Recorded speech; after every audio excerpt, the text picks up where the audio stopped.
You are looking at Julian's pronunciation guide, where we look at how to pronounce better some of the most mispronounced words in the world, like this other curious word. But how do you say what you're looking for today?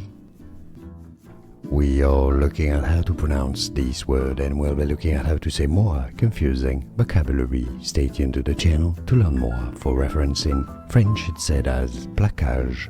It is why in English it's said as placage. It means a tackle, like in rugby. That's how it's used, at least in France. Placage. And now you know more videos for you here to learn more. See you there. Thanks for watching. Here are more videos on how to pronounce more confusing words and names too many mispronounced. Like this video if you found it useful. I appreciate your support. I'll see you soon, and thanks for watching.